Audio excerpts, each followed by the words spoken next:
Assalamualaikum warahmatullahi wabarakatuh. Selamat pagi anak-anak, salam sehat semua dan tetap semangat untuk menghadapi daring pembelajaran. Anak-anak, pada pagi ini anak-anak mempelajari tetap IPS bab 1 tentang interaksi keuangan dalam kehidupan di negara-negara ASEAN. Bab 1 ini interaksi keuangan dalam kehidupan negara-negara ASEAN. Anak-anak menyaksikan di situ foto dari 10 delegasi negara-negara anggota ASEAN. Anak-anak, tujuan pembelajarannya adalah anak-anak mampu menjelaskan letak geografis, posisi geografis, dan kondisi keuangan. Lalu anak-anak mampu mengidentifikasi pengaruh kerjasama antar negara-negara ASEAN, dan anak-anak mampu menganalisis pengaruh interaksi keuangan terhadap kehidupan negara-negara ASEAN.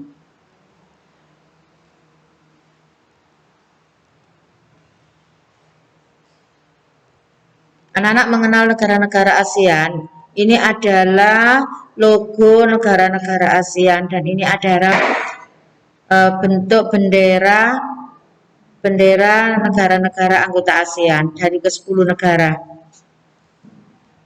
Yang kita bahas pada pagi ini adalah Brunei Darussalam.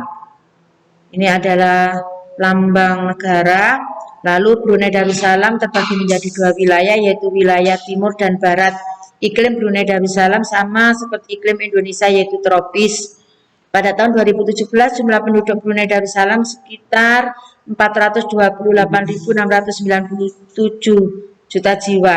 Tingkat pertumbuhannya mencapai 1,9%. Nah, komoditas ekspor utama adalah minyak mentah olahan, minyak bumi, dan gas alam cair. Komoditas impornya yaitu mesin, peralatan transportasi, dan bahan-bahan kimia. Organisasi kerjasama multilateral adalah terdiri dari WTO, G7, OPEC, dan OPDI. Nah, ini profil negara Brunei Darussalam. Nama negara adalah Brunei Darussalam, bentuk negara kerajaan dan kesultanan. Kerajaan Kesultanan, ibu kota Bandar Seri Begawan, luas wilayahnya mencapai 5,765 km persegi dengan garis pantai sepanjang 161 km menghadap Laut Cina Selatan dan Teluk Brunei. Jumlah penduduknya sensus tahun 2018 mencapai 442.400 orang, yaitu terdiri dari 233.400 laki-laki dan 209.000 perempuan. Brunei populasi tersebut warga negara Brunei berjumlah 327.400 orang dan sisanya terdiri dari warga negara asing dengan 33,200 orang berstatus permanen. Lalu di situ ada struktur usia terbagi atas beberapa kelompok 0 sampai 4, 5 sampai 19, 20 sampai 54, 55 sampai 64 dan 65 ke atas. Lagu kebangsaannya adalah Allah peliharalah Sultan. Agama warga Brunei Darussalam memeluk Islam mencapai 67%, Kristen 10%, Buddha 13%, dan animisme serta aliran kepercayaan 10%. Yang umumnya warga Melayu. Bahasa resmi adalah bahasa Melayu, namun bahasa Inggris masih dipergunakan secara luas di kalangan pemerintah, perusahaan, dan sekolah. Mata uang resmi adalah ringgit Brunei. Brunei Darussalam mempunyai 2 hari besar nasional, yaitu Hari Kebangsaan tanggal 23 Februari dan Hari Lahir Sultan yang disebut Hari Keputeraan tanggal 15 Juli. Suku bangsa Brunei Darussalam terdapat suku Melayu 66,3%, Tionghoa 11,2%, Dayak 3,4%. Sisanya suku lain-lain berjumlah 19,1%. Suku Melayu merupakan kelompok etnis orang-orang Austronesia. Suku ini tersebar dari Thailand. Sementara Sumatera Timur, Semenanjung Melayu, Burma, Pulau Singapura, Kalimantan Barat hingga ke pesisir Brunei Darussalam.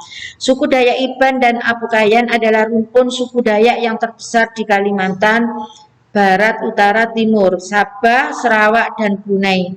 Suku Banjau berasal dari daerah Sulu, kepulauan di Filipina Selatan. Kemudian Kedayan adalah salah satu dari 7 suku asli Brunei Darussalam. Nah, dari penjelasan singkat di atas dapat kita simpulkan bahwa suku bangsa di Brunei Darussalam didominasi oleh ras Melayu. Namun ada juga suku lainnya seperti Tionghoa, Dayak dan suku asli Brunei yang sudah ujung pulau Brunei rata-rata tinggal sebelumnya. Keadaan alam, letak negara dan batas negara. Brunei Darussalam terletak 4 derajat lintang utara sampai 6 derajat lintang utara dan 114 derajat bujur timur sampai 115 bujur timur. Wilayah Brunei dikelilingi oleh negara Malaysia. Negara Brunei Darussalam terbagi menjadi 2 bagian, yaitu bagian timur dan bagian barat. Bagian terdiri atas daerah yaitu daerah Tutong, Belait, dan Brunei. Bagian timur adalah daerah Tempurong. Batas negara Brunei sebagai berikut: bagian selatan, timur, dan barat berbatasan dengan negara-negara Sarawak. Utara berbatasan dengan Laut Cina Selatan. Lalu Brunei Darussalam termasuk negara yang memiliki wilayah sempit, yaitu kurang lebih 5,765. Iklim memiliki iklim tropis. Temperatur kelembapan udara di Brunei cukup tinggi. Alasannya karena letaknya dengan ketinggian yang relatif rendah. Rata-rata temperatur harian Brunei Darussalam mencapai 24 sampai 30 derajat Celcius. Curah hujannya terjadi berkisar antara 2.500 sampai 3.000 mm per tahun. Semakin ke wilayah pedalaman, curah hujannya semakin besar. Sekarang bentang alam. Pantai bagian utara Brunei merupakan daerah dataran yang relatif luas dan wilayahnya terdapat Teluk Brunei. Pada bagian selatan reliefnya relatif kasar dan berbukit serta berbatasan langsung dengan negara Sarawak yaitu Malaysia. Ketinggian daerah selatan ini berkisar 1000 sampai 1500 dan merupakan bagian dari lereng pegunungan Crocker. Perekonomiannya sebagian besar ditopang dari hasil minyak dan gas bumi. Saat ini Brunei merupakan negara yang paling tinggi dalam pendapatan per kapitanya di antara negara-negara Asia. Sehingga anak-anak Brunei dijuluki sebagai negara petrodolar Asia Tenggara. Daerah pertambangan minyak bumi terdapat di Seria, lepas pantai Kuala Belait, Ampar, dan Jurudong.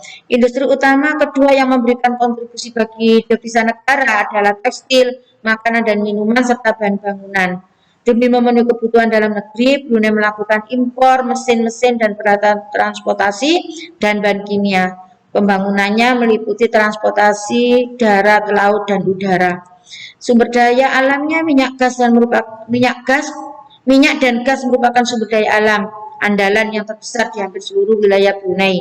Kerjasamanya pada tahun 1984, Brunei resmi bergabung dengan ASEAN. Sebagai wadah kerjasama regional di kawasan Asia Tenggara, kerjasama internasional yang diikuti Brunei Darussalam adalah Water Organization dan G7, APEC, OPEC, dan OPEC. Anak-anak, demikian pembelajaran pada pagi ini, mudah-mudahan bermanfaat dan anak-anak lebih semangat lagi untuk melanjutkan pembelajaran daring ini, dan anak-anak tidak lupa selalu menjaga kesehatan supaya tetap sehat terus anak-anak. Dan pembelajaran pada pagi ini saya akhiri. Terima kasih. Assalamualaikum warahmatullahi wabarakatuh.